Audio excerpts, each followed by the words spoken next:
एक और बड़ी जानकारी आपको उत्तर प्रदेश से दे दें, जहां उपचुनाव के लिए वोटिंग जारी है। मैनपुरी, खतौली, रामपुर में उपचुनाव आज है। 1 लोकसभा और 2 विधानसभा सीटों पर वोटिंग हो रही है। मैनपुरी में लोकसभा उपचुनाव के लिए मतदान जारी है, वहीं खतौली, रामपुर में विधानसभा उपचुनाव सीट पर भी वोटिंग जारी है। उपचुनाव में 24.43 लाख मतदाता वोट डाल रहे हैं। इसके साथ ही आपको बता दें कि मैनपुरी लोकसभा उपचुनाव में 6 प्रत्याशी मैदान में। सपा से डिंपल यादव तो बीजेपी से रघुराज सिंह शाक्य अपनी किस्मत आजमा रहे हैं। इसके साथ ही आपको बता दें कि खतौली विधानसभा उपचुनाव में 14 प्रत्याशी उतरे हैं। रामपुर विधानसभा उपचुनाव में 10 उम्मीदवार अपनी किस्मत आजमा रहे हैं। प्रदेश में 3000 आपको बता दें कि 62 मतदेय स्थल हैं, जबकि आपको बता दें कि 1945 मतदान केंद्र बनाए गए हैं। इसके साथ ही 288 केंद्र मजिस्ट्रेट, इसके साथ ही 48 जोनल मजिस्ट्रेट बनाए गए हैं। इसके साथ ही आपको जानकारी ये दे दें कि 636 माइक्रो ऑब्जर्वर भी यहां पर लगाए गए हैं, यानी माइक्रो ऑब्जर्वर यहां लगाए गए हैं जो लगातार ऑब्जर्वेशन करेंगे। लेकिन ये बड़ी जानकारी आपको दे रहे हैं, आज का दिन बेहद खास इसलिए भी है क्योंकि यूपी में 3 ऐसी सीटें जिस पर उपचुनाव हो रहा है। 1 लोकसभा सीट और 2 आपको बता दें विधानसभा सीट जिस पर उपचुनाव हो रहा है। लेकिन सभी की निगाह इस वक्त मैनपुरी लोकसभा सीट पर है, क्योंकि यहाँ पर जहाँ एक और डिंपल यादव खड़ी हुई है सपा की तरफ से, तो वहीं दूसरी तरफ रघुराज शाक्य बीजेपी की तरफ से अपनी किस्मत आजमा रहे हैं। हालांकि प्रचार प्रसार इससे पहले हमने देखा किस तरीके से किया गया। खुद सीएम योगी आदित्यनाथ प्रचार प्रसार के लिए उतरे थे मैनपुरी में, लेकिन इस वक्त कहीं ना कहीं शाख की लड़ाई है, क्योंकि सपा का गढ़ रहा है। लेकिन इससे पहले हमने देखा कि जब रामपुर में लोकसभा चुनाव हुए थे तो बीजेपी ने उस गढ़ को दहा दिया था, एक तरीके से ध्वस्त कर दिया था और सत्ता में काबिज हो गई थी। और उसके बाद आपको बता दें कि आजमगढ़ में भी यही स्थिति देखने को मिली थी और इसी के मद्देनजर मैनपुरी अब एक तरीके से बहुत बड़ी लड़ाई है। इस बीच बड़ी जानकारी, उत्तर प्रदेश में उपचुनाव के लिए वोटिंग जारी है। बड़ी जानकारी आपको दे रहे हैं, मैनपुरी, खतौली, रामपुर में उपचुनाव आज है। 1 लोकसभा तो 2 विधानसभा सीट पर उपचुनाव। 9 बजे तक 5.2% वोटिंग। आपको बता दें मैनपुरी, रामपुर की बात करें तो 3.97% 9 बजे तक। खतौली में 9 बजे तक 6.9% मतदान हुआ है। उत्तर प्रदेश में उपचुनाव के लिए वोटिंग जारी है, लगातार आपको इसकी जानकारी दे रहे हैं। मैनपुरी, खतौली, रामपुर में उपचुनाव है और उसके मद्देनजर मैनपुरी में 9 बजे तक 5.2% मतदान हुए हैं। रामपुर में 9 बजे तक 3.97% मतदान हुए हैं। खतौली की बात करें तो यहाँ 9 बजे तक 6.9% मतदान हुए हैं। 9 बजे तक कितने फीसदी मतदान हुए हैं उसकी लगातार जानकारी आपको दे रहे हैं। जहां मैनपुरी लोकसभा सीट पर उपचुनाव हो रहा है तो वहीं 2 विधानसभा सीटों पर भी उपचुनाव हो रहा है, जिस पर लगातार नजर नेटवर्क 10 की बनी हुई है। लेकिन आपको बता दें कि मैनपुरी में लोकसभा उपचुनाव को लेकर अब सरगर्मी तेज भी हो चुकी है। खतौली, रामपुर में विधानसभा उपचुनाव है जिस पर सभी की निगाहें हैं।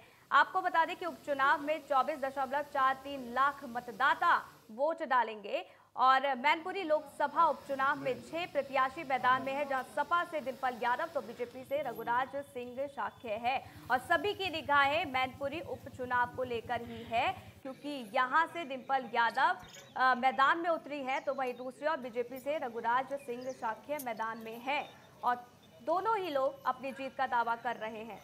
इसी के मद्देनजर आपको बता दें कि उपचुनाव में 14 प्रत्याशी खतौली विधानसभा में उतरे हैं और रामपुर की अगर बात करें तो यहां से 10 उम्मीदवार उपचुनाव में मैदान में उतरे हुए हैं। प्रदेश में 3062 मतदेय स्थल हैं और वो तस्वीर भी आपको दिखा रहे हैं, जहां पर मतदान केंद्र पर लगातार मतदाता पहुंच रहे हैं अपने मताधिकार का प्रयोग करने के लिए और इसी दौरान लोगों से अपील की भी जा रही है कि वो मतदान करें। लेकिन आज का दिन बेहद खास है, शीतकालीन सत्र भी आज है, लेकिन दूसरी तरफ ये 3 सीटों पर उपचुनाव आज हो रहा है और लगातार वोटिंग के लिए पहुंच रहे हैं। इससे पहले हमने देखा किस तरीके से प्रचार प्रसार किया जा रहा था। सीएम योगी आदित्यनाथ जो खुद मैनपुरी पहुंचे थे, वो प्रचार प्रसार किया उन्होंने और कहीं ना कहीं ये उपचुनाव है, लेकिन इसको लेकर जो ताकत झोंकती सपा नजर आई वो देखते ही बना, क्योंकि कहीं ना कहीं जो साख है उनकी दाव पर है, क्योंकि गढ़ कहा जाता है मैनपुरी उनका।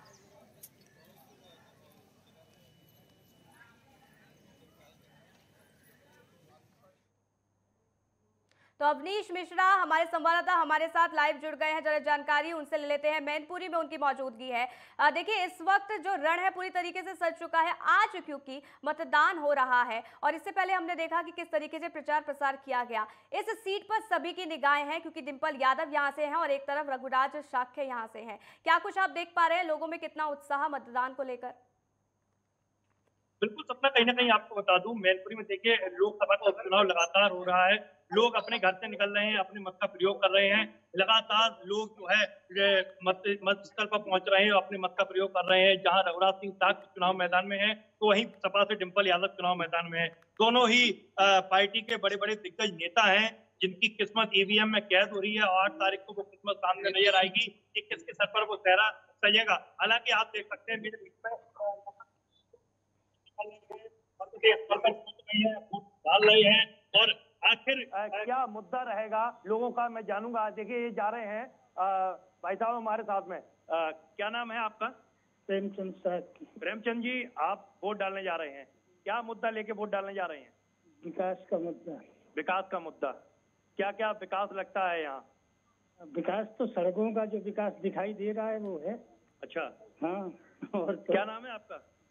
देखिए, विकास के मुद्दे को लेकर सपना यहाँ के लोग जो है वोट डालने जा रहे हैं और उनका साफ कहना है कि विकास का मुद्दा है और जो भी गुंडागर्दी है वो राज खत्म हुआ है, उसको लेकर हम यहाँ मतदान कर रहे हैं। बिल्कुल, और क्योंकि मुलायम सिंह यादव का गढ़ भी यहाँ पर कहा जाता है और सैफई परिवार को हमने देखा किस तरीके से मैनपुरी में उनका जमावड़ा लगा रहा।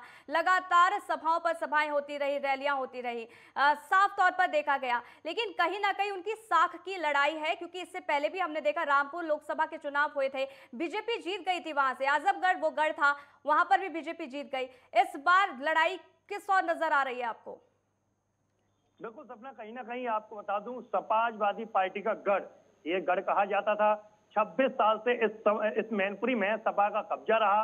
लगातार समाजवादी पार्टी के परिवार के ही लोग यहाँ से सांसद विधायक रहे और अब भी 2019 में नेताजी मुलायम सिंह यादव यहाँ से सांसद थे, लेकिन उनका निधन हो गया। उसके बाद मैनपुरी में लोकसभा उपचुनाव हो रहा है। भारतीय जनता पार्टी पूरी दमखम के साथ मैनपुरी में उतर आई थी। 40 स्टार प्रचारक थे उनके, जो कि उनका साफ कहना था कि इस गढ़ को हम खत्म करेंगे। आजमगढ़, कन्नौज, फिरोजाबाद और रामपुर और अन्य कई ऐसे समाजवादी पार्टी गढ़ थे जो भाजपा ने ध्वस्त कर दिए हैं, खत्म कर दिए हैं। इसी बात को लेकर मैनपुरी में भाजपा के बड़े बड़े दिग्गज नेता आए थे और वो अपना चुनाव प्रचार कर रहे थे, क्योंकि इस गढ़ को खत्म करने के लिए भाजपा पूरी तरीके से मैदान में उतरी है। मुख्यमंत्री योगी आदित्यनाथ खुद 2 बार मैनपुरी में आके जनसभा की थी और लोगों से, यहाँ की जनता से शांतिपूर्ण तरीके से मतदान करने की अपील भी की थी। हालांकि अब भाजपा भी पूरी तरीके से इस गढ़ को खत्म करने की प्रयास में लगी हुई है, लेकिन समाजवादी पार्टी इस गढ़ को बचाने के प्रयास में लगी है। अब हालांकि दोनों तरफ से दिलचस्प मुकाबला देखने को मिल रहा है, क्योंकि मैनपुरी की सीट यही सीट है जो देश और दिशा दोनों तय करेगी चुनाव को लेकर।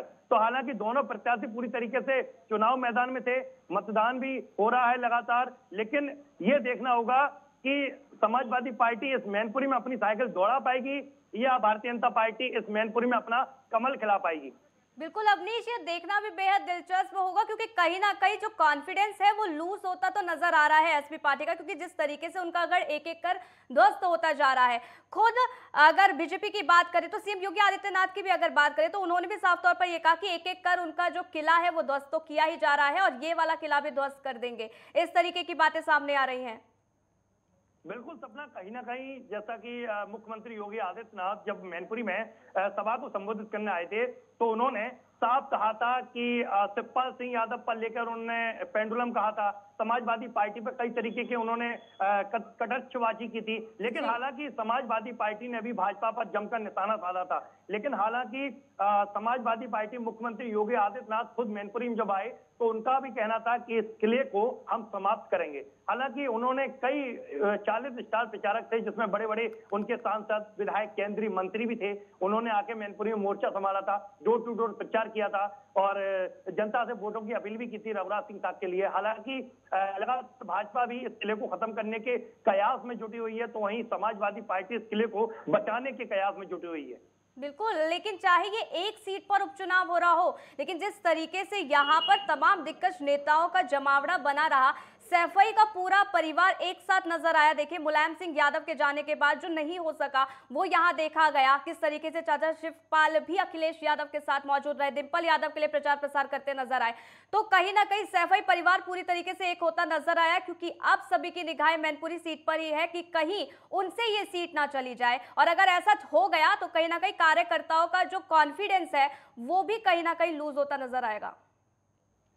बिल्कुल सपना, कहीं ना कहीं एक बहुत बड़ी बात है। जो चाचा भतीजे का विवाद एक बड़े लंबे समय से नेताजी के टाइम से होता चला आ रहा था। हालांकि नेताजी का निधन हुआ, उसके बाद भी जब नेताजी का निधन होने के बाद जब उनका अंतिम संस्कार था तो चाचा भतीजे एक साथ थे, उनकी अस्थियों का विसर्जन हुआ, चाचा भतीजे एक साथ थे। लेकिन अस्थियां विसर्जन और अंतिम संस्कार के दिन तक चाचा भतीजे एक साथ थे। लेकिन जब चुनाव आयोग ने घोषणा कर दी थी, उसके बावजूद घोषणा होने के बाद चाचा भतीजे एक नहीं नजर आ रहे थे। लेकिन हालांकि जब प्रचार हो गया, नामांकन हो गया, डिंपल यादव जब नामांकन करने पहुंची थी तब भी शिवपाल सिंह यादव साथ में नहीं थे। लेकिन उसके बाद जब उनका प्रचार का टाइम आया तो अखिलेश और डिंपल ने दोनों ने जाके चाचा को मनाया और चाचा को अपने साथ लिया। तो चाचा भी अब साथ में नजर आए थे, धर्मेंद्र यादव भी थे, तेज प्रताप भी थे, राम गोपाल भी थे। हालांकि कहा जाए तो सैफई पूरा परिवार डिंपल यादव के साथ चुनाव मैदान में उतर आया था और डिंपल यादव के लिए चुनाव प्रचार किया था, लोगों से अपील भी की थी। अगर सबसे बड़ी बात यह है, अगर समाजवादी पार्टी इस किले को बचा पाएगी तो भारत जो सपा के कार्यकर्ता है, जो यहाँ की जनता है, उनका मनोबल एक बढ़ेगा। अगर समाजवादी पार्टी इस किले को नहीं बचा पाई और भारतीय जनता पार्टी ने इस किले में सेंध लगा दी तो कहीं ना कहीं कार्यकर्ता और जनता, जो समाजवादी पार्टी के लोग हैं, बिल्कुल, और उसी चीज के लिए लगातार अग्रसर भी रही है। और जिस तरीके से सभाएं की गई है यहाँ सैफई परिवार के द्वारा, ये देखा गया है। बहुत बहुत शुक्रिया, अपना नजर बनाए रखिएगा। फिलहाल के लिए बहुत बहुत शुक्रिया तमाम जानकारी हम तक साझा करने के लिए।